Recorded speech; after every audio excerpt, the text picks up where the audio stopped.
Olá, estamos de volta com mais um podcast Fala Comandante. A você que nos assiste nessa manhã de domingo pela TV Metrópole, o nosso muito obrigado. E a você internauta que nos acompanha pelo nosso canal no YouTube, curte, comenta, compartilha para que possa receber todos os nossos conteúdos. Na produção nós temos Thierry Marques e na edição Anne Cavalcante. Eu sou Edilson Teles, mais conhecido no mundo militar como Major Teles. E o nosso convidado de hoje é o SD Matos, integrante da tropa de elite da Polícia Militar do Ceará. Ele é lotado no Batalhão de Operações Policiais Especiais, o BOP. E também é competidor de Nogi. É isso? Nogi, mas Nogi a pronúncia, isso, não é isso? Competidor de Nogi. E faixa marrom de jiu-jitsu, é vice-campeão sul-americano de Nogi. Isso. E campeão brasileiro mais recentemente, fora outros títulos regionais, é isso? Exatamente. Seja bem-vindo ao nosso podcast. Para iniciar, eu solicito que você se apresente como gostaria de ser apresentado. Pronto, comandante, muito obrigado. Agradecer, dando bom dia ao senhor, bom dia a todos que estão nos assistindo aí, né? Como o senhor falou, sou o soldado Matos, todo mundo me conhece por Matos, né? E atualmente estou lotado no BOP, como o senhor falou. E dentre essas atividades que a gente está sempre desenvolvendo, como o senhor falou, né? Gosto muito do jiu-jitsu e sempre estou competindo, tanto com kimono, mas principalmente o jiu-jitsu sem kimono, que é o Nogi, como o senhor bem frisou aí. Mais na frente, aqui na nossa entrevista, nós vamos entrar nesse assunto. Mas antes, nós queremos conhecer a sua história, o seu início, a família, de onde você veio, a sua naturalidade. E um pouco da sua história que antecedeu a você se tornar policial militar e competidor. Pronto. Como o senhor bem falou, né? Eu chamo Matos, né? Mas no meio civil todo mundo me conhece como Léo, né? Leonardo. Meu nome é Vitor Leonardo. Eu sou natural de São Paulo, nasci lá e vim pra cá muito cedo, por volta ali dos 6, 7 anos de idade. Vim com os meus pais, né? Meu pai é daqui do Ceará, de Itapoca, da zona rural de Itapipoca. Minha mãe de Pernambuco e quando eu tinha aproximadamente 6, 7 anos de idade, nós viemos morar aqui. Eu, ele, né? Minha mãe e a minha irmã. Minha irmã tem 2 anos mais nova do que eu. São 2 irmãos, então? São 3. Aí eu tenho um irmão de 21. Tem eu de 31, minha irmã de 29 e meu irmão de 21 anos de idade. Sim. Que ele nasceu posteriormente. Ele é o cearense. Tá certo. Puxou o pai, né?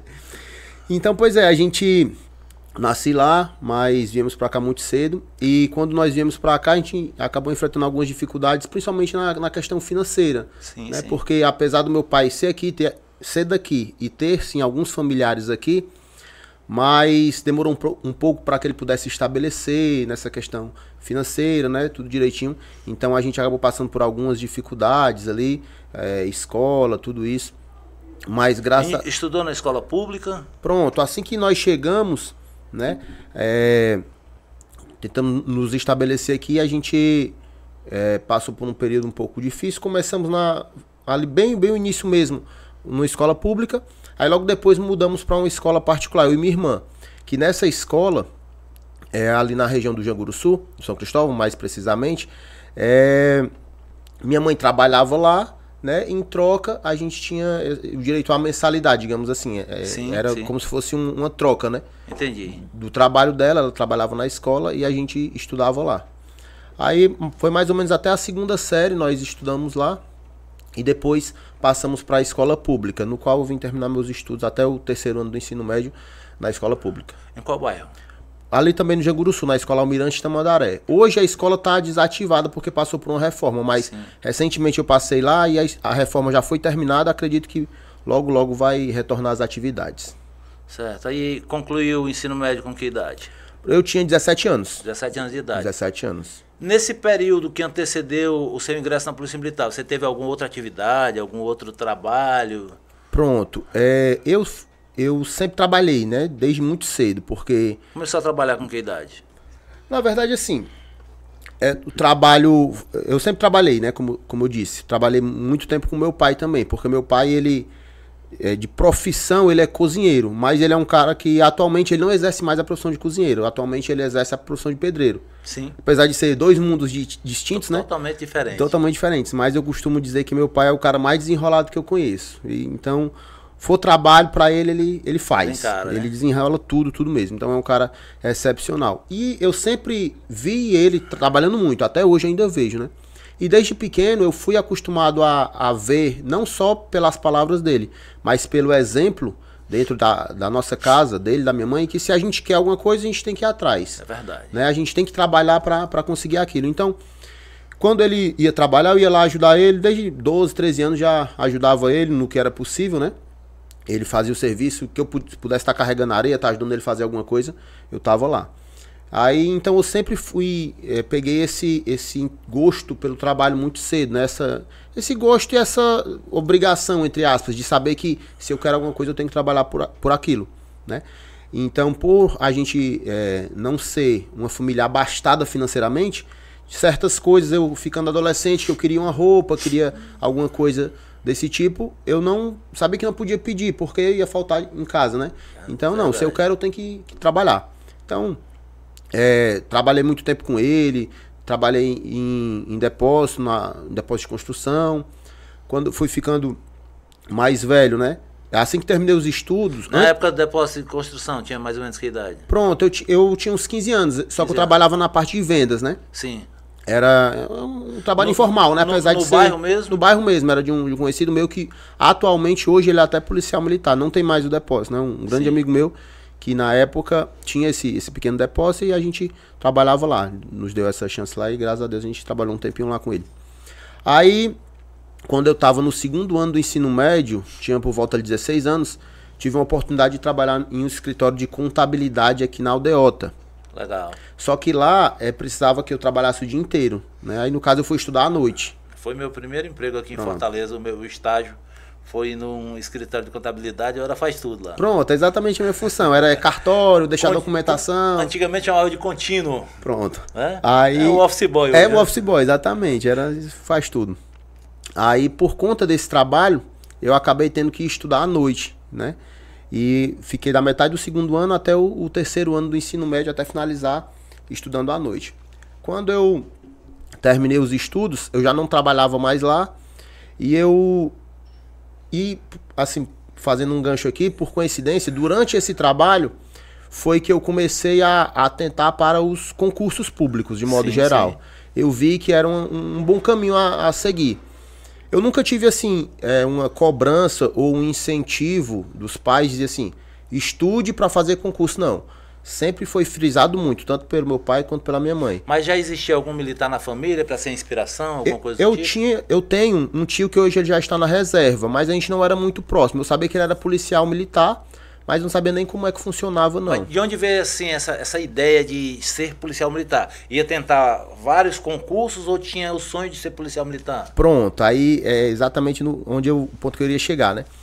Nessa época que eu trabalhava nesse escritório de contabilidade, eu comecei a tentar pro ramo dos concursos, como eu falei. Então, meu pai e minha mãe sempre diziam, estude e trabalhe muito, estude muito, estude muito.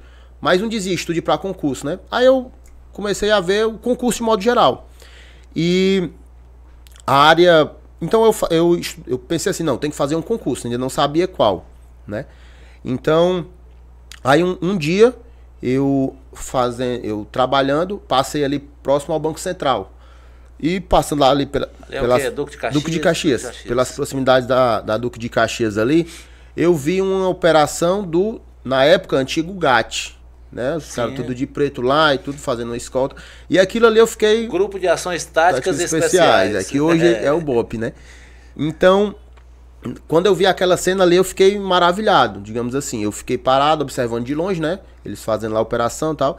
E ali nasceu o meu desejo de ser policial militar. Por isso que eu costumo dizer que meu desejo de ser do GAT, né? Hoje BOP, veio antes de ser polícia. O meu desejo de ser do BOP veio antes do meu desejo de ser polícia. Que foi a partir daquilo que eu vi que eu não quero ser isso aí. Eu brinco muitas vezes porque as pessoas me procuram, os civis, né? Um jovem, adolescente, às vezes, rapaz, como é que eu faço um concurso para entrar no raio?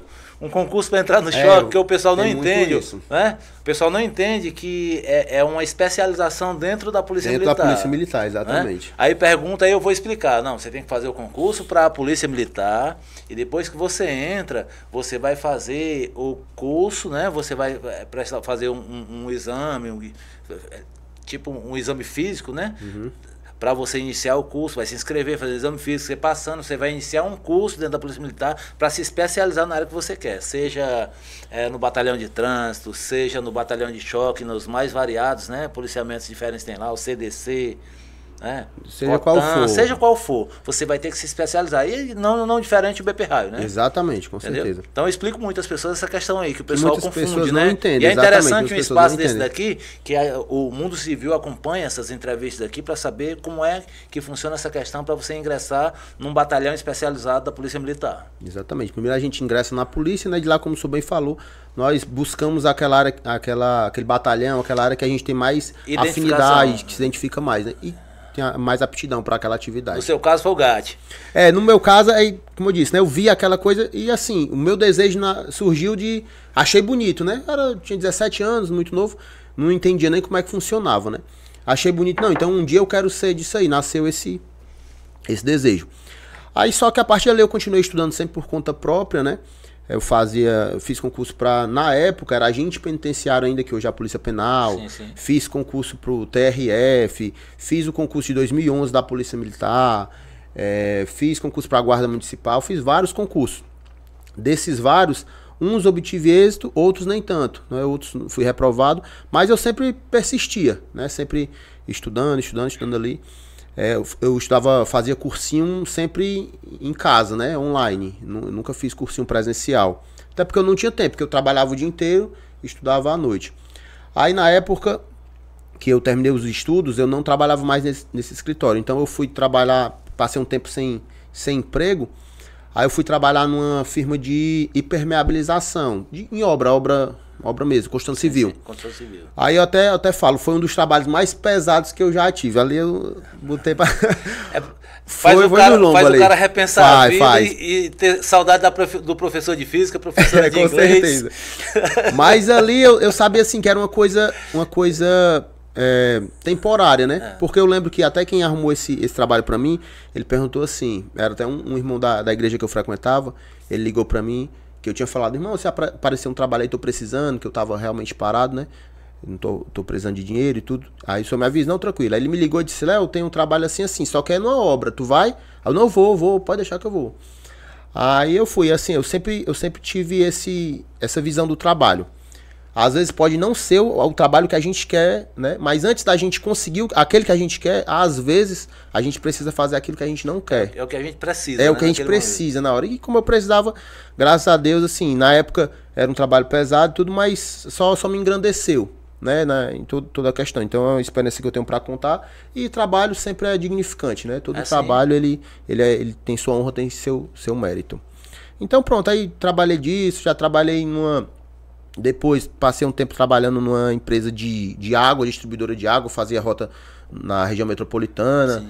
Aí pronto, após esse tempo eu comecei a fazer a faculdade de Educação Física e comecei a estagiar em academias. Formado em Educação Física? Eu não cheguei a me formar, tranquei muito próximo ali ao término. Falta alguns estágios, algumas cadeiras. Eu tenho 2 filhas formadas em Educação Física. Que bacana. A mais velha, ela inclusive luta jiu-jitsu, faixa marrom também, né? Bacana. Como você. Esperando aí para graduar preta esse ano. Se Deus quiser. A Luane Jennifer. Massa, que Deus mais conhecida quiser. como J Ninja, né? ela assim, ela ama o jiu-jitsu. Não, o jiu-jitsu ele é uma arte que encanta. Começou demais. Competindo. Tem até uma história muito peculiar aqui. Quando ela era faixa branca, ela fazia parte daquela agremiação da Gracie Barra, né? Uhum. E tinha aquelas competições internas. Ela saiu ganhando tudo. Faixa branca, sabe? Aí ela se empolgou. Aí teve o campeonato cearense, ela se inscreveu. Aí no lugar dela se inscrever na categoria dela, que seria questão de humildade, né? Uhum. Peso e tal, ela foi no absoluto. Que é livre, pois né? Pois é, livre, né? De vez. E no absoluto, ela pegou uma competidora, lutadora de vários tipos de artes marciais, era branca só em jiu-jitsu, mas no restante ela era... Já é mais experiente, né? Já é competidora bem experiente. Uhum. E deu uma chave de braço nela e ela não abriu, dando uma de dura, não quis sair. Machucou o braço. Quebrou o braço. Poxa. Quebrou e foi uma dor de cabeça aí por vários meses eu cuidando dela em hospital e tudo. Mas ainda hoje compete, né? Cresceu dentro da arte e tá aí bem às vésperas de se tornar a faixa preta, se Deus quiser. Pois é, aí falando ainda dessas profissões, né? Eu comecei a faculdade de Educação Física e comecei a estagiar em academia, na parte da musculação. Nesse tempo eu ainda não treinava jiu-jitsu. Já tinha tido uma vivência, já tinha treinado uma vez ou outra, mas não de forma sistemática. E a musculação também sempre foi uma coisa que me encantou muito, sempre gostei muito da musculação, de estudar o exercício, tudo. Tinha admiração pelo pessoal que competia também e gostava muito daquilo. Então a educação física também era uma paixão minha. Comecei a estudar, comecei a me interessar ainda mais e até antes de entrar na polícia, o meu último emprego foi dentro da academia. Que legal. Foi, passei. Então eu costumo dizer que eu trabalhei já de quase tudo. Teve uma época também que, isso eu tinha uns 16, 17 anos. Finais de semana também a gente ia vender ovo de codorna na praia. Então, trabalho pra mim nunca foi... Isso é muito perfil de quem quer alguma coisa. É tipo a minha história, eu já tive a oportunidade de vir como entrevistado nesse podcast aqui, né, no ano passado. E contando a minha história, eu falei das dificuldades. Eu vim do interior do Piauí, da roça. E quando eu cheguei aqui, eu achava que ia ter a cidade de Fortaleza ia estar assim de braços abertos com um emprego para mim, né? E quando eu cheguei aqui, eu vi que a realidade era bem diferente, né? E foram 2 anos de muita dificuldade, subemprego e tal, até aparecer a oportunidade do concurso da Polícia Militar. A Polícia Militar, ela salva muitas vidas. Salva muitas vidas. E o futuro de muitas pessoas, né? De muitos jovens que acreditam, né, e vão lá e conseguem alguma coisa. E eu sou um desses que a Polícia Militar, eu tenho uma gratidão eterna pela Polícia Militar, pelo que eu conquistei até hoje, ter terminado a minha carreira como major, porque eu vim um menino da roça para cá e hoje posso dizer que sou um oficial superior. Com certeza. E eu costumo... A vida, ela é desse jeito. A vida, como o senhor falou, né? Às vezes a gente espera que esteja de braços abertos. E a gente sabe que a vida é dura. A vida não é... É dura, o senhor viveu muito mais do que eu, sabe muito mais, né? Mas pelo pouco que eu vivi, eu sei que a vida ela não é fácil. E se a gente não tiver pronto para enfrentar essas coisas, é complicado. E eu costumo pegar essas lições do próprio esporte. Tanto da musculação, que eu acho um esporte fantástico, quanto principalmente do jiu-jitsu, né? Porque o jiu-jitsu, ele ensina uma coisa que, às vezes, alguns esportes, às vezes, a pessoa não se atenta a entender, que é você, quando tá numa situação boa, você tá, de certa forma, confortável, mas é você saber o que fazer quando tá no desconforto. No desconforto. Isso. Dentro da dificuldade, você saber uma saída. Exatamente. Saber que você tá ali passando por uma dificuldade, passando por um aperto, se você só se estribuchar, sem saber o que fazer, talvez fique pior. Mas se você parar um segundo, pensar, lembrar de algumas experiências anteriores que você já teve, lembrar de alguém que já lhe aconselhou de alguma forma, pode ser que você consiga sair daquela situação. Eu converso com minha filha, ela sempre diz pra mim, porque assim, eu tive a oportunidade de passar pelo batalhão de choque também, né? Treinar defesa pessoal com os caras muito bons lá do batalhão de choque que tinha na época, inclusive eram do Gaza, né? E aprendi algumas coisas, mas eu nunca tive graduação, por exemplo, em jiu-jitsu. E ela diz pra mim que o meu perfil seria maravilhoso se eu treinasse jiu-jitsu. Porque eu sou aquele cara que consegue pensar em situação de crise. Tá pegando fogo ao meu redor e eu tô olhando o que o cenário oferece melhor ao meu favor. Eu acho que o jiu-jitsu é basicamente exatamente isso, né? É você, no momento de dificuldade, você não colar as placas ali, não travar. Você tem que continuar pensando e das piores opções que existiam, você tem que escolher a menos ruim para você naquele momento ali e tentar sair. Não é isso? Saber que mesmo a situação ruim tem uma saída. Se você pensar um pouquinho, você tem uma saída numa situação difícil. Aí é onde vai. O que você treinou, você saber colocar em prática na hora que precisa, não é isso? Exatamente, com certeza. Então o jiu-jitsu é muito interessante. É um esporte fantástico, um esporte fantástico. Que eu sou um cara apaixonado pelo jiu-jitsu, gosto muito da musculação ainda, mas o jiu-jitsu, pra mim, incentivo todo mundo a praticar o jiu-jitsu. Quem tá do meu lado sabe como eu valorizo essa arte, como eu acho importante. Eu tenho uma filhinha vai fazer 2 anos agora, mês que vem. Olha que legal. Tem um tatame lá. Dela? A Heloísa. Mandar um beijão pra ela aí. A Heloísa tá lá em casa com a minha esposa, com a Karine, né? Que a Karine também é nutricionista, ela que me acompanha também nessa jornada, tá sempre me auxiliando, meu braço direito. Com certeza é muito importante. A nutrição, ela tá totalmente vinculada ao esporte, né? Ao bom desempenho no esporte.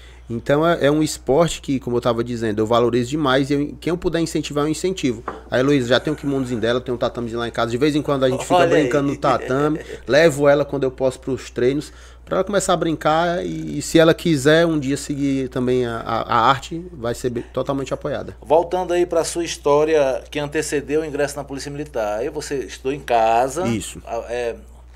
Comprou material online. Foi assim, na época, como eu falei, né? Eu não era um cara que eu tinha assim muitas posses, né? É muito natural da origem da gente, né? Via de regra, o policial militar ele vem das periferias, da vida difícil, da dificuldade, né? Isso. A galera que tem uma condição assim, bem mais diferente da nossa, mais acima da nossa, normalmente opta por outras opções. Por outras opções, por né? outras opções. E assim, como eu falei, né? Graças a Deus, a gente nunca passou fome, graças a Deus. Sim. Graças a Deus em primeiro lugar e graças também aos meus pais, meu pai e minha mãe, porque que nem eu disse até recentemente pro meu pai, um dia eu conversando com ele no WhatsApp, falei que se um dia eu for metade do homem que ele é, pra mim eu sou um cara realizado. É o seu herói. Com certeza. É um cara que pra mim é, sem sombra de dúvida, total admiração, total admiração.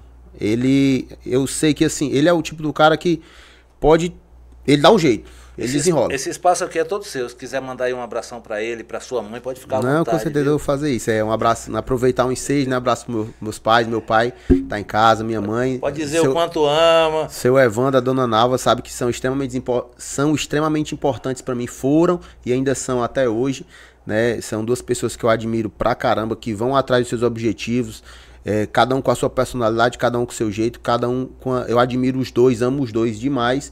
E sem eles, eu com certeza não seria o homem que eu sou hoje. Então eu devo tudo, simplesmente tudo a eles. Tudo. Não tenho dúvidas disso. E são realmente as duas pessoas assim, que a gente... Depois que a gente é pai, a gente passa a compreender um pouco daquilo que eles sentem e que eles fazem pela gente, né? Então são pessoas que... O pai que eu sou hoje pra Heloísa, que eu quero ser, é baseado no que eles foram pra mim, né?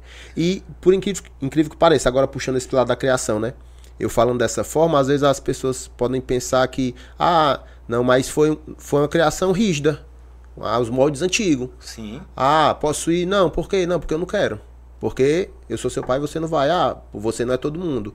Não tem necessidade disso. Foi uma criação dessa forma. Que na época da minha infância e adolescência, eu ficava com raiva, chorava de raiva, não gostava. Não tenha dúvida que te afastou de muita coisa ruim. Com certeza. Eu conto esse exemplo demais. Em alguma das casas que a gente morou, tinha um campinho em frente. Mãe, posso jogar bola no campinho? Não, pode não. Mas é em frente, não, mas não pode. E eu ficava na grade lá olhando, mas não podia. Entendeu? Então eu ficava com raiva, muita raiva. Mas hoje a gente vê que aquele não, pode ter salvado minha vida e a gente nem sabe. Não tenha dúvidas. Entendeu? Então é uma admiração muito grande que eu tenho e total respeito por aquilo que eles fizeram por mim. E sem dúvida, a minha maior riqueza... assim, a gente não era rico financeiramente, mas eu não trocaria uma vida abastada financeiramente pela criação que eu tive. De jeito nenhum. Porque eu tenho muito contato com pessoas que têm posses, muito contato mesmo. E eu vejo em algumas delas assim um vazio. Inclusive, relação pai, filho, irmão, irmã. Eu vejo assim, meu irmão, eu não troco a minha vida que eu tive antes por isso. Se eu tivesse que escolher entre aquilo e ter dinheiro, era aquilo, com certeza. Com certeza, sem sombra de dúvida. E não estou sendo hipócrita aqui, Deus é testemunha. Não tenho dúvidas disso. Deus é testemunha. Pois é. E a questão do concurso, vamos voltar aqui. Aí você fez o concurso em 2017? Pronto, aí eu estudava em casa, né? Estudava por conta própria. Na época eu comprei uma apostila na banca de revista ainda. Não tinha nem acesso como é hoje, né? Pro primeiro concurso que eu fiz da polícia, que foi em 2011. Estudei muito por conta própria, né? Aí estava com certeza de forma errada e tudo, né? Sim. Aí não passei no concurso da Polícia Militar. Porém, aquele estudo, de certa forma, me serviu que eu consegui passar no Enem. Foi na Faculdade de Educação Física, né? Aí pronto. Mas não fui fazer a faculdade, estudar. Porém, nunca deixei de lado o meu sonho, né? De ser policial militar e continuava estudando. Cursou aonde? Na UFC. Na UFC. Era lá que eu, graças a Deus, consegui. Minha filha mais nova formou na UFC, em Educação Física. Era lá mesmo. Qual foi o ano? Lá no IE. Eu entrei em 2011. Foi a primeira turma noturna. Aí, pronto. Aí continuei estudava. trabalhava, fazia faculdade, estudava nos horários que dava, final de semana, às vezes na biblioteca lá. Enfim, aí em 2016 fiz a prova, né? Setembro de 2016. Em outubro de 2017 estávamos ingressando aí na Polícia Militar. Dia 10, a posse, né, foi dia 10/11 e a cerimônia de posse foi dia 18 de outubro. Tava lá no centro de eventos, aquela emoção toda que é, né, entrar na polícia. É maravilhoso, é um momento indescritível aquilo ali. Indescritível. Aí você começou no POG? Pronto, assim que eu entrei, fui lotado no BPTU, que é o Batalhão de Policiamento Turístico. Aí a gente trabalhava na escala de 6x1 e a nossa folga era na segunda-feira. Aí eu trabalhava lá na Praia do Futuro. Aquele serviço inicial, né? Que grande parte de quem está ingressando na Polícia Militar faz. Policiamento a pé, de dupla. E pronto, fiquei de outubro até final de dezembro, começo de janeiro lá no BPTU. Após, fui classificado no batalhão de eventos. Na época ainda não fazia parte do batalhão de choque. Era só batalhão de policiamento de eventos. E assim que eu saí da ESP, como eu falei, o meu sonho sempre foi o GAT, batalhão de choque, né? Na época ainda era GAT. E continuei treinando por conta própria, treinando. Aí, quando foi em maio, fiz o curso de controle de distúrbios civis, o 10º CCDC. Sim. Graças a Deus concluí, que inclusive fiz com o Josinaldo Monteiro, que era o J. Monteiro, né? Que esteve aqui há alguns dias atrás. Também ele é o choqueano 36, eu sou o 35. Meu irmão lá de Camusim, um abraço pra ele também, triatleta, um cara que eu admiro pra caramba. Hoje está no BEP, mas é meu irmão ali. Então, pronto, aí após fui para o choque, né? Fui classificado no choque, trabalhei lá por volta de mais ou menos um ano. E no ano seguinte, 2019, fiz o patrulhamento urbano, o 20º curso de patrulhamento urbano, que é a porta de entrada para o COTAN. Sim. Que é um trabalho que eu particularmente tenho muita admiração, que é o serviço de patrulhamento, de rua, né, patrulhamento tático. Então ali aprendi demais. Por lá, o Emerson Aurélio Pinto, pronto, Capitão Emerson, tá lá, o Capitão Emerson tá lá, gente boa demais, um grande oficial. E recentemente foi pra reserva o Major Macedo, né? Era Capitão Macedo, pediu a requerida pra Major. Exatamente, tá lá. Um abraço, Carlos Macedo. Tem uns carros muito bonitos, né? Gosta muito de carros, ele é gente boa demais também. Então, foi um local que eu aprendi muito mesmo com os outros policiais lá, mais antigos, mais modernos. É um local que eu tenho muita admiração e grandes amigos lá ainda.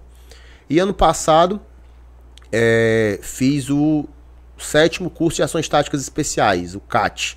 CAT, né? Isso, aí começou em agosto, terminou ali no comecinho de outubro. Nós terminamos esse curso e, graças a Deus, estamos lá no BOP até hoje. Até hoje, é isso? Aí é a questão das artes marciais. Você tem habilidade em jiu-jitsu ou tem mais alguma? Pronto. Jiu-jitsu é uma coisa que eu treino há mais ou menos 8 anos. 8 para 9 anos eu treino direto, sem parar. Mas começou no período em que você ingressou na instituição ou já treinava antes? Pronto. Quando eu tinha 19 anos, eu trabalhava em uma empresa de alimentação, de alimentos, era motorista. E lá, quem me indicou para esse trabalho era também outro irmão da igreja que eu frequentava, o irmão Paulino, um abraço, irmão Paulino aí, que ele é faixa preta de jiu-jitsu, né? Na época ele era faixa marrom. Então, ele sabia que ele treinava, então após o expediente ele fazia esse treino, puxava um treininho lá. Aí ele me convidou, eu fui, comprei um kimono usado, aí fui, fiz 3 treinos lá com ele, aí ele me chamou de Léo, né, que é meu nome civil. Léo, vai ter uma competição tal dia, bora? Bora. Tinha só 3 treinos, 19 anos, aí fui. Aí nessa competição fiquei em 2º lugar. Como faixa branca, hein? Faixa branca. 3 treinos só, não sabia de nada. Só sabia uma coisa, foi o que eu fiz. Aí, eu sou um cara que eu sempre gostei muito de esportes em geral e sempre fui muito ligado a competição. Sim. Se tiver competição de corrida, eu ia. Então, eu sempre gostei muito de competir. Então, casou muito, né? Aí sempre gostei muito de luta, de competição, então casou muito. Então, aí pronto, eu comecei a treinar lá, fazer alguns treinos.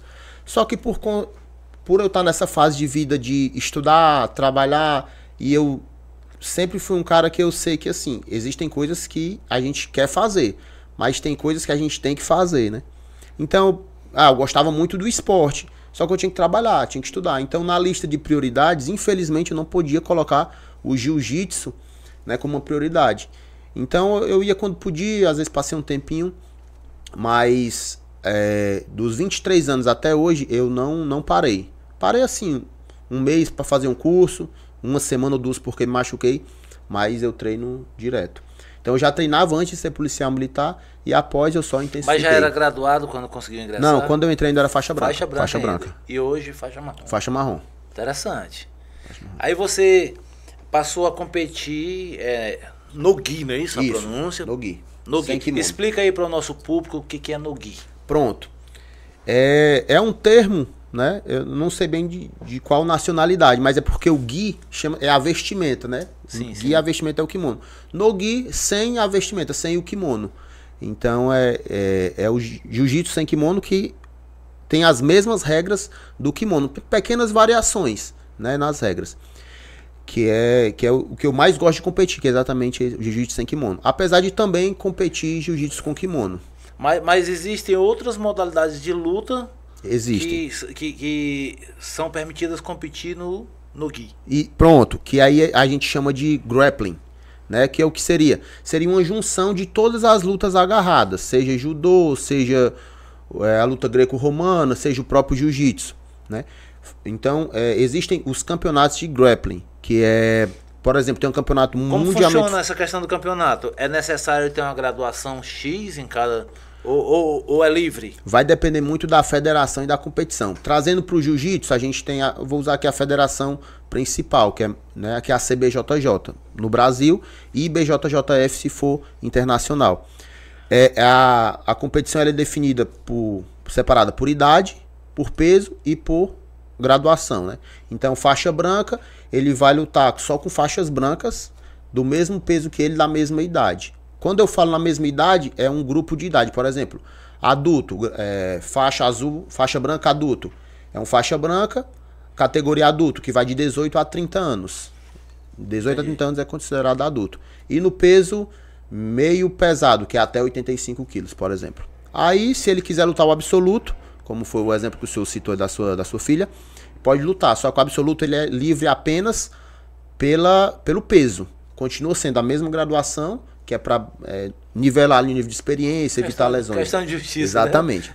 Aí quando a gente vai para competições de grappling, né, existem algumas competições que é livre totalmente, independente de faixa e de idade, que é o caso da competição mais famosa que a gente tem, que é o ADCC. Uma curiosidade, consiste em que, por exemplo, a vitória ela consiste em que? Em que momento você... por exemplo, no boxe é um nocaute, né? No jiu-jitsu tem um nome de cada golpe ali, né? O no-gi também tem, o no-gi e o grappling também tem. Então a vitória vai se dar por meio de finalização, que o adversário vai se render, dar os 3 tapinhas, né? No próprio adversário, no tatame. Ou intervenção do árbitro, por exemplo, a gente vê muito em lutas de crianças. Às vezes o golpe está encaixado, aí às vezes a criança, por não ter a maturidade suficiente ainda, o árbitro ele já interrompe antes que o golpe seja até encaixado, exatamente para preservar a integridade da criança. Entendi. Que não venha se machucar. Isso eu acho uma coisa sensacional. Eu sempre assisto, acho muito engraçado. Muito legal, muito legal. E também pode acontecer por algum motivo de interrupção médica, algum sangramento, alguma lesão. Então, uma fratura coisa. Já tem que ter intervenção imediata ali, né, do árbitro. Apesar de ser uma luta, eu costumo dizer que ninguém vai querer machucar o outro. Porque a gente se cumprimenta, deseja boa luta, né? Obviamente os dois querem ganhar. Isso. Né? Mas ninguém deseja o mal do adversário ali, do oponente, ninguém. Se alguém deseja, tá errado. Então a gente sempre tenta preservar, apesar de ser uma luta. Aí você começou competindo jiu-jitsu até chegar no no-gi? Não, o no-gi você pode competir independente da sua graduação. Mas eu digo, no seu caso, as suas primeiras competições foram só jiu-jitsu? Pronto, assim que eu comecei, né, como era mais comum, e só treinava também de kimono. Mas ainda na faixa branca eu comecei a treinar sem kimono e comecei a pegar o gosto. Qual a agremiação? Pode falar. A minha equipe? Sim. A Nova União. Nova União, que é a equipe do mestre... Aqui no Ceará, o líder é o mestre Guilherme Santos, né? Que é policial também, policial do raio. Sei quem né? Então ele é o líder da nossa equipe. Um abraço aí pra toda a galera da Nova União Ceará, Nova União Brasil. É minha equipe, minha casa. Então o pessoal... Sempre esteve na mesma... Sempre fui da mesma equipe. Na mesma equipe. Quando eu comecei lá, com o irmão da igreja lá, ele é de outra equipe, mas lá era a gente não tinha bandeira de equipe, né? Era só um treino após o trabalho, meio sem compromisso. Então, mas ele é um cara, apesar de ser de outra equipe, que eu respeito muito, é uma enorme admiração por ele. Aí, como eu tava falando, né? O senhor perguntou se eu também pratico outras artes, né? O jiu-jitsu eu treino de forma sistemática. Eu sou graduado, faixa marrom, né? Mas esse ano eu pretendo estrear no MMA. Venho treinando também parte de trocação, do strike, né? Boxe, Muay Thai. Mas não sou graduado em nenhuma outra arte, somente no jiu-jitsu. No jiu-jitsu. Isso. Ah, tá certo. No caso, voltando, eu gostei desse nome, do No-Gi, né? No-Gi. Você já é multicampeão, né? Pronto, eu sempre gostei muito de competir, né, e tudo. Então, o campeonato aqui eu tava caindo. Então, eu fui campeão do... Aqui a gente tem um ranking. Tem mais de um, né? Mas faixa azul, fui campeão do ranking meia guarda. Com faixa azul, faixa roxa. Estadual? É estadual. Estadual. São vários campeonatos no ano. Aí, ao final do ano, vai pegar aquele que somou mais pontos, né? Então, eu fui, graças a Deus, campeão do ranking meia guarda na faixa azul e na faixa roxa. Faixa marrom, eu não lutei esse ranking, passei um tempo treinando pro curso que eu fui fazer. Sim. Né? Aí voltei a competir na faixa marrom esse ano. Aí esse ano, graças a Deus, a gente conseguiu essa empreitada que foi ser campeão brasileiro, que atualmente que maravilha. Dentro do meu esporte é a minha maior conquista. Tô sabendo que você tem a medalha aí, dá para mostrar para os nossos telespectadores, para os nossos internautas aí, mostrar a medalha. Aqui, medalha de campeão brasileiro, pessoal. Brasileiro, parabéns aí. JJ, trouxe aqui para o senhor dar uma olhada. Que maravilha, rapaz. Então, quando foi que houve essa competição? Foi no dia 27 e 28 de junho, agora, né? Mas fora essa competição, você também é vice-campeão sul-americano. Sul-americano. Isso. Aí eu era faixa roxa. Foi em São Paulo essa competição. Aí a gente foi pra lá também, graças a Deus ficamos em segundo lugar. Aí dessa vez a gente foi pro Rio de Janeiro, né? Que é outra federação aqui, que é a maior federação. São em média quantas lutas para você chegar até uma final? Vai depender de quantos adversários tem na chave, né? Porque como a gente falou, ela é separada por idade, por peso, por tudo, né? Sim. Nesse aqui eu fiz 3 lutas, nesse campeonato aqui eu fiz 3 lutas. Eu não lutei absoluto, lutei só categoria. Aí fiz 2 lutas e cheguei à final e graças a Deus a gente conseguiu sair. Era de onde? O finalista? De qual estado? Lá do Acre. Do Acre. Tava até trocando ideia com ele. Tem uns amigos no Acre que fizeram o curso de formação de sargento comigo em 94. Pô, massa. A gente tava lá. Pois é. Aí foi uma competição muito desafiadora, porque, me permitindo aqui já falar dessa competição, era um objetivo já desde o ano passado eu ir para essa competição. Eu pensei, não... No caso, é chamado Campeonato Brasileiro? Campeonato Brasileiro. É o maior campeonato a nível nacional, é esse daqui. Aí já era um objetivo meu desde o ano passado ir para essa competição. Só que eu já tinha abandonado um pouco essa ideia. Foi a primeira vez que você competiu a nível nacional? Foi. Na CBJJ foi. Aí, porque assim, para quem é aqui do Nordeste, se torna um pouco complicado que todos esses campeonatos, ou é Rio de Janeiro ou é São Paulo. Rio de Janeiro e São Paulo, Rio de Janeiro e São Paulo. Então gera custos, né? Muitos, né? E assim, às vezes o pessoal pergunta assim, e aí, ganhou o quê? Ganhou quanto? E esses campeonatos a gente não ganha nada. Financeiramente não ganha nada. E o jiu-jitsu, por mais que eu ame de paixão, ele pra mim é um hobby, é um lazer. É o meu esporte, mas é um lazer. Porque ele não me gera nada financeiramente. Então, pra eu ir pra um campeonato desse, eu tenho que tirar de casa pra poder ir. Então, como eu falei, existe o que a gente quer e o que a gente tem que fazer, né?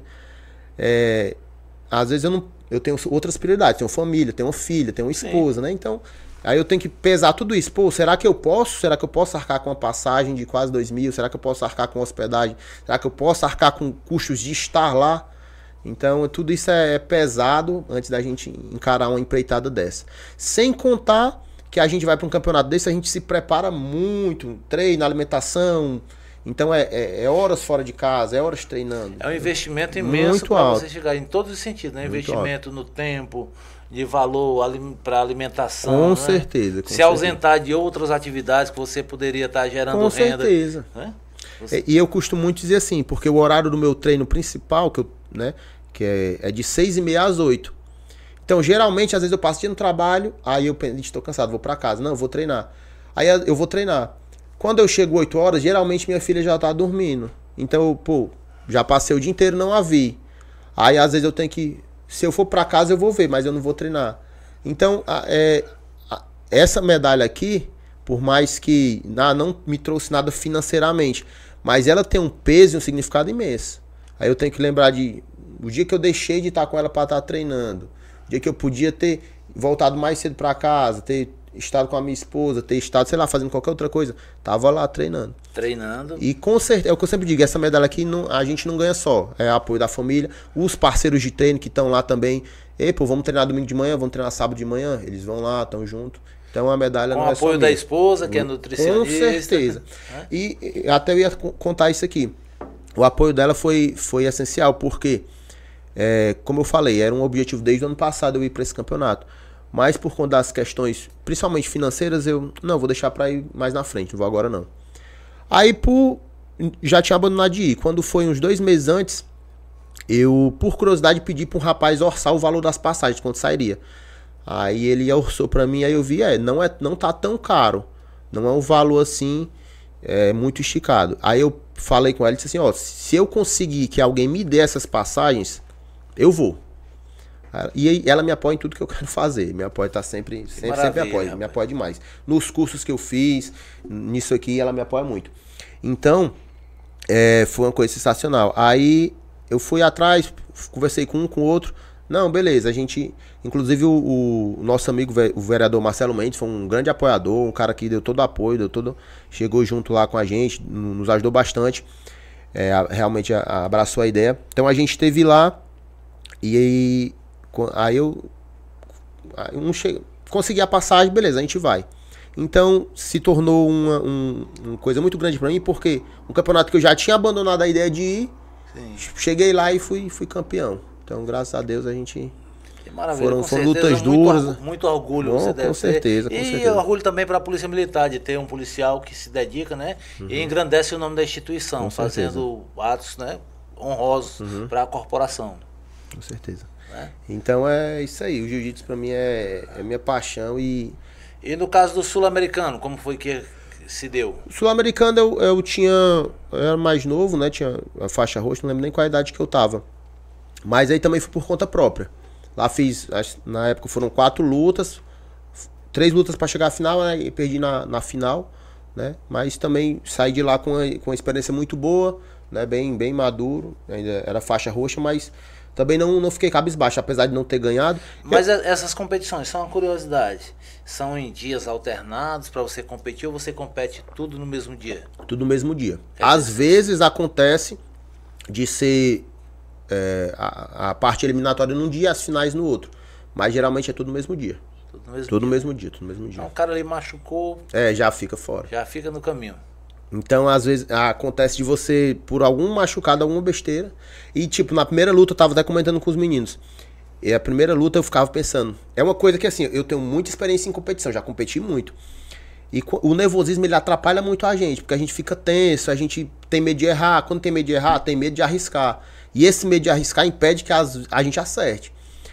E eu ficava, meu irmão, e se eu perder na primeira? Saí lá de Fortaleza, gastei um dinheiro grande. Se eu perder na primeira, eu ficava naquela. Então, aí graças a Deus consegui ganhar a primeira, a tensão já aliviou. Aí eu fiquei mais já leve. Vem aquela confiança, na outra você já consegue pensar melhor. Já consegue pensar aí melhor. Já vai a ambição já por título, né? Eu vou continuar e vou chegar na final. E tinha uns amigos lá que foram junto com a gente, né? Que também competiram, da nossa equipe. E estavam lá dando apoio, né? Quando não tava lutando, um tava ajudando o outro. Isso aí é extremamente importante. E a cada luta que vai passando, a gente... Irmão, ganhei essa, tô na semi. Tô na final, mesmo eu vou buscar. Será que é pra ser meu? Será que é pra ser meu? E graças a Deus foi, né? Deus nos honrou com essa vitória aí. E o fato interessante que eu tava até conversando com um colega meu...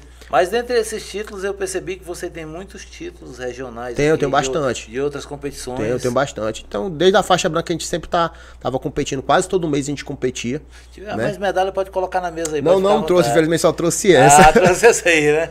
Mas mandei a foto lá pro senhor, né? São assim. Bastante medalhas, graças a Deus aí. E assim, essas medalhas, né? Elas não têm um valor financeiro, né? É um pedaço de metal. Mas o valor que ela tem, pra gente é muito grande. Muito, porque ela representa muita coisa, né? Representa treino, representa ali uma dificuldade, uma luta que você tava perdendo e no último segundo você ganhou. Então... Eu fico imaginando assim, a questão das habilidades que você tem, a importância para o serviço policial militar, né? Porque é totalmente ligado uma coisa a outra. Todos nós, policiais militares, nós treinamos a defesa pessoal, que inclui vários tipos de artes marciais. E você que tem esse conhecimento avançado, né, em jiu-jitsu, nessa modalidade de luta, com certeza deve ter se deparado com alguma ocorrência já que precisou usar ou que esteve na iminência de usar a sua habilidade em artes marciais? Foi. Inclusive, antes de contar essa ocorrência, a gente também atua muito em instruções, né? Tanto da parte operacional quanto da parte de defesa pessoal. E eu costumo dizer o seguinte, que o policial militar, seja homem, seja mulher, ele tem que saber fazer alguma coisa em alguma luta. Seja jiu-jitsu, seja qualquer luta, ele tem que saber se virar. Normalmente eu digo que é uma luta no chão ou em cima, né? Porque melhor ainda. Vai ter momentos que você vai precisar ter habilidade em cima aqui, numa trocação e tal, né? Numa imobilização em cima. E muitas vezes você vai precisar no chão também. A gente, assim, sempre fala muito do jiu-jitsu, porque o jiu-jitsu, ele tem esse mistério de ser arte suave, né? Que você, do fraco ganhar do forte. Então, torções, você consegue, com menos emprego de energia, dominar outra pessoa, né? Por torções e várias outras vertentes. Eu costumo dizer que no dia a dia, por que uma luta em cima, né? Um boxe, um muay thai, kung fu, karatê, eu acho importante para o serviço policial militar, referindo especificamente ao serviço da gente, né? De segurança pública. Porque você se depara com ocorrências que não é de 1 para 1. O jiu-jitsu, ele é absoluto de 1 para 1. Mas muitas vezes o jiu-jitsu, a partir para 2, 3, aí você já fica em desvantagem. Isso, aí é exatamente isso. E quando você tem uma habilidade em cima, nesse momento aí você vai poder se sobressair. É isso aí que eu ia complementar. A gente, como eu falei, a gente indica muito o jiu-jitsu por conta dessas torções. Mas antes de você saber o que fazer, você tem que saber o que fazer caso você esteja em desvantagem. Ah, beleza, você sabe fazer tal coisa, mas se antes de você fizer, você for agredido com um soco na cara, aí você nunca tomou, você vai fazer o quê? Vai se desesperar? Não, você tá ali como policial militar, foi chamado para resolver aquele problema. E aí, como é que vai ser agora? Se você nunca fez nada, não sabe de nada. Eu costumo dizer que eu, como policial militar, apesar de não ser graduado em nenhum tipo de artes marciais, digo isso sem não sinto nenhum problema em falar isso, mas eu sempre fui casca grossa na rua. Na época que eu fazia, foi um curto período que eu trabalhei fazendo o famoso ZIG, que a gente chama, né, para complementar o salário, ganhava pouco na época. Eu cheguei a trabalhar naquele Sítio Siqueira. Já ouviu falar, né? Já ouvi falar. Pois é, eu trabalhava na segurança. E lá, meu amigo, você tinha que se virar nos 30, porque você pegava o cara que lutava jiu-jitsu, judô, muay thai. E graças a Deus eu sempre consegui me sobressair com o conhecimento, né, mais variado que eu tenho, e o porte físico. E a gente se deparava com situações que você tinha que ter habilidade, entendeu? E se você não tivesse conhecimento em mais um tipo de artes marciais, teve situações que eu tive que levar o cara para o chão, entendeu? Para imobilizar, e teve situações que eu tive que me garantir em cima, né? Muitas vezes de 5, 6 em cima de você ali, você não conseguia bater, mas você espalhava, né? Enquanto chegava o apoio. Então, como eu costumo dizer, o policial militar tem que saber fazer alguma coisa, ele tem que saber se virar, tem que ter a capacidade de mobilidade. Isso sem falar em ocorrências mesmo de serviço, que você muitas vezes vai prender, como aconteceu uma vez comigo. A gente foi mandado para uma ocorrência fora da nossa área, a viatura da área estava em ocorrência, né? E eu fui mandado para lá, uma área que eu não costumava trabalhar. E era a denúncia de uma moto que era produto de roubo. Nós chegamos no local, a moto estava próximo a um telefone público, né? E tinha um indivíduo fazendo que estava ligando no telefone público. Na época existia ainda os telefones públicos, o orelhão, né? E quando a gente viu, a gente chegou ali, né? Fez a abordagem. Fizemos a abordagem, né? Padrão.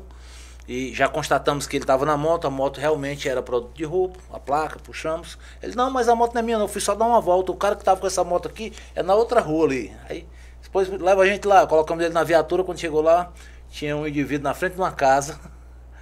E só era, naquela época, na viatura eram dois policiais só, e a gente, cada um com um revólver. Né? É outros tempos, né? 7 tiros, lá por volta de 98, 99, né? E nessa ocorrência, quando a gente chegou na frente da casa do indivíduo, que a gente deu voz de prisão, né? Ele apontou, a gente deu voz de prisão, né? Ele aí, ó, a moto é sua, não sei o que e tal. A gente deu voz de prisão. E quando ele partiu para a imobilização, ele quis reagir, a gente conseguiu algemar. Só que a família tentou intervir. Você imagina aí umas 20 pessoas tentando tomar o preso da mão da gente. Então, se a gente não tivesse... Sem nenhum equipamento... Nada. Nem colete existia na viatura. Acredito. E a gente teve que sair do local arrastando ele. Puxei para dentro da viatura, deitei no banco, estamos arrastando até na frente. E a multidão querendo tomar o preso da gente, e a gente segurando, aí ficou aquela situação.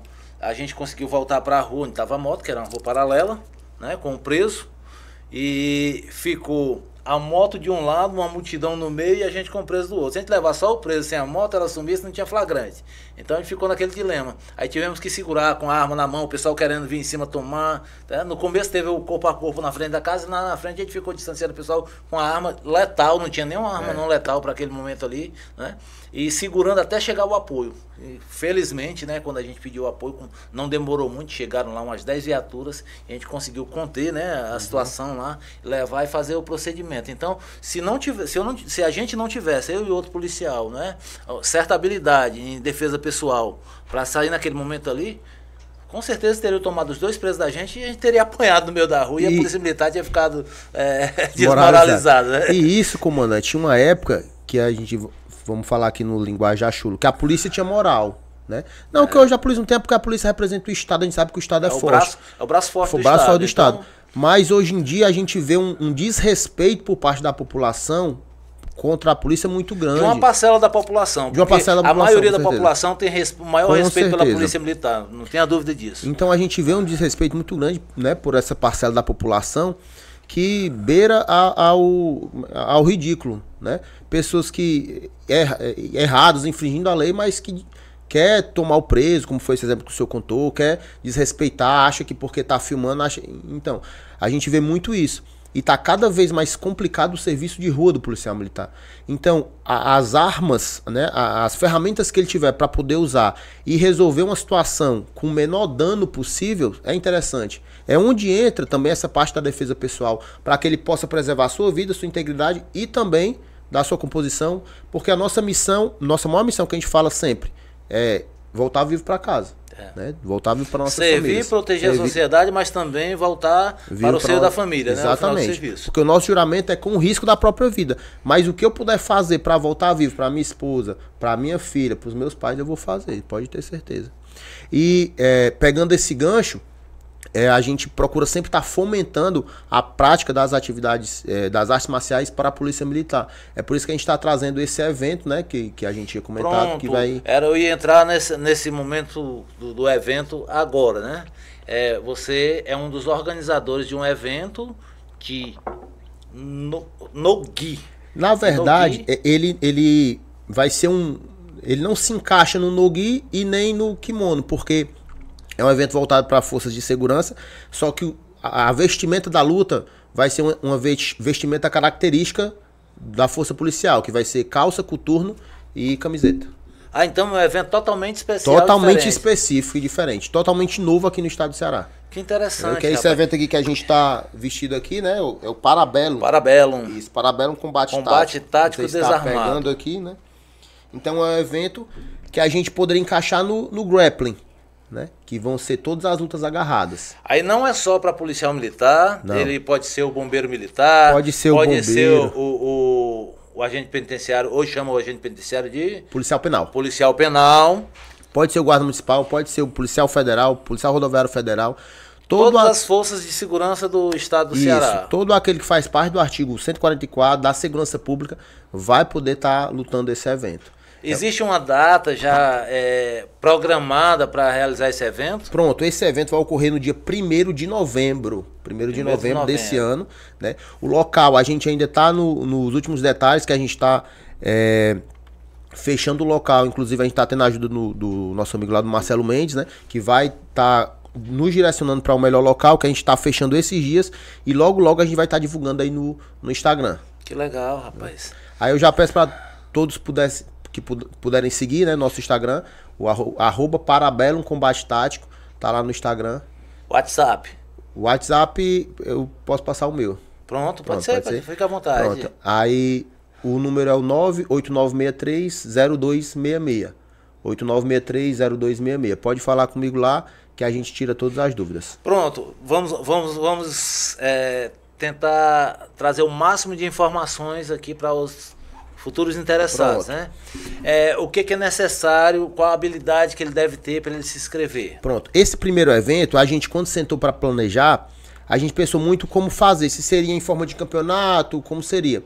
Então esse primeiro evento, a gente está querendo exatamente fomentar a prática, que todos que gostam do jiu-jitsu, que é da Força de Segurança, que queiram participar. Então a gente vai fazer... É permitido só o jiu-jitsu? O jiu-jitsu, o judô, outras artes, luta greco-romana, entendeu? Mas nenhum golpe traumático, não vai ter soco, não vai ter chute, é só luta agarrada, digamos imobilização. assim. Isso, imobilização, exatamente. Então ele tem uma regra específica que também vai estar sendo divulgada no Instagram, né? Mas para quem conhece vai ser mais ou menos no estilo ADCC, quem é da área sabe o que é essa competição que eu falei que é mundial, né? Então ela tem uma regra específica, então a gente vai usar basicamente as mesmas regras. A gente sempre vai estar procurando preservar a integridade do policial militar, porque a gente sabe que dos policiais militares que treinam jiu-jitsu ou qualquer outra arte marcial, uma pequena parte é competidor. Né? Pequena parte. Então, a gente quer expandir para todos. Até para quem não é competidor, ir lá se testar, levar a família para ver, vai ser uma grande festa para todos os policiais das Forças de Segurança e suas famílias também. Quando eu fui procurado para te chamar aqui para o podcast, um outro colega seu que me procurou, entrou em contato comigo, me deu o seu telefone, você pode falar o nome dele. É um dos organizadores também do evento. É o Luan. Luan Aragão. Um abraço, Luan. Um grande abraço, Luan. Que todo o pessoal do Ringue da Luta, que é uma empresa aí que chega junto dos atletas, já nos apoiou, inclusive, no campeonato em janeiro, que nós fomos para Natal, no ADCC, numa seletiva que teve aqui. Então é um cara que é um entusiasta muito grande das artes marciais, vários lutadores aqui da nossa cidade, do nosso estado. Um cara que tá sempre chegando junto, sempre apoiando. Um grande abraço aí, Luan. Tamo junto. Muito bem. A questão do número, né, do WhatsApp, você já deixou aí? Já, o meu já sim. Então, existe alguma ocorrência que você precisou usar as suas habilidades? Pronto, a ocorrência, graças a Deus, teve uma ocorrência que a gente precisou, mas eu ainda era do CDC, não era nem faixa marrom ainda, acho que era faixa azul, não lembro. Era uma ocorrência com um indivíduo em surto, né? O SAMU que nos acionou, porque o SAMU foi chamado, SAMU psiquiátrico, só que como ele estava muito agitado, eles não tinham meios para contê-lo, né? Então nós fomos chamados e lá a gente chegou, na época era o batalhão de choque ainda, a gente conversou como faríamos e graças a Deus, né, eu e o outro policial, nós conseguimos fazer essa abordagem, né? Usamos a força necessária, as técnicas, conseguimos imobilizá-lo e colocá-lo dentro da ambulância do SAMU psiquiátrico. Então, graças a Deus, foi sem danos, inclusive para ele. Ele estava em posse de uma arma? Não, não, ele estava com um pedaço de pau, né, uma madeira. Sim. Mas, graças a Deus, nem eu, nem o outro policial, nós não nos ferimos de forma grave, né? Como se trata de uma contenção de um indivíduo que está muito agitado, sempre tem um arranhão, uma coisa ali, um roxo, né? Como podem ver aqui, faz parte quase da minha vida. Aí sempre foi no treinamento? Aqui foi no treino, né? Tá certo. Foi uma mão do colega que pegou sem querer, mas faz parte na nossa vida de quem gosta, né? Mas enfim, então nessa ocorrência aí, graças a Deus ninguém se machucou sério e conseguimos o êxito, né? Que foi preservar a vida do indivíduo, né? E conseguir colocá-lo à disposição de um tratamento mais adequado. Graças a Deus. Né? Mas teve uma segunda ocorrência também? Teve uma segunda que foi, eu já estava no Cotan, foi inclusive com um policial militar, que na época estava afastado por questões psicológicas. Ele estava dentro de casa, muito agressivo, e ele estava em posse de uma arma branca, uma faca, né? Então nós somos chamados também, só que graças a Deus nós não precisamos intervir de uma forma mais ativa, digamos assim. A situação foi contornada com a negociação, né?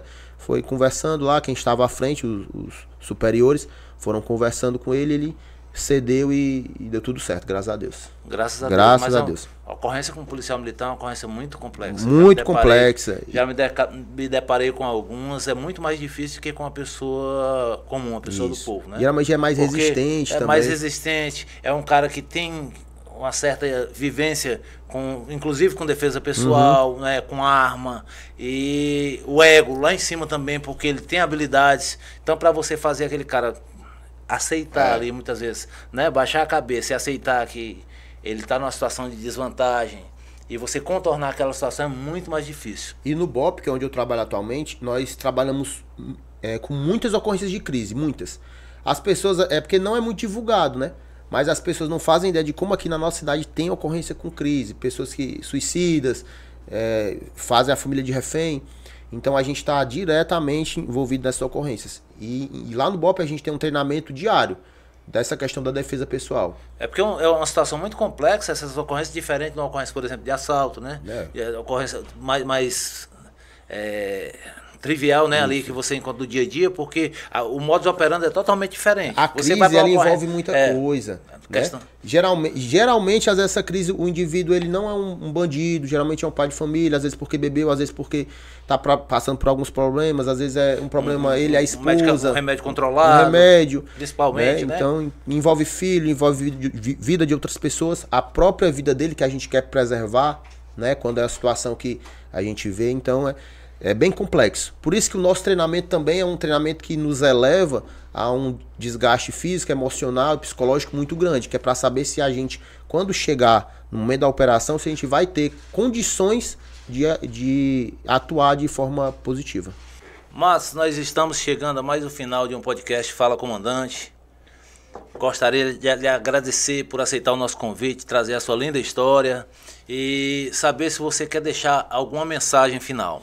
Com certeza, comandante. Eu que agradeço a oportunidade de estar aqui, estar conversando com o senhor, né, a respeito de um assunto tão importante, que é o jiu-jitsu, que é a Polícia Militar, que é estar aqui contando. Então, agradecer demais essa oportunidade de estar aqui. Pedir a todos que sigam lá o nosso Instagram, o @Parabellum Combate Tático, que é o nosso evento que vai ter em novembro. Aproveitar um ensejo e deixar aqui dois presentes, um pro senhor, pro Sargento Borges. Olha que maravilha, duas rapaz, camisas aqui do evento.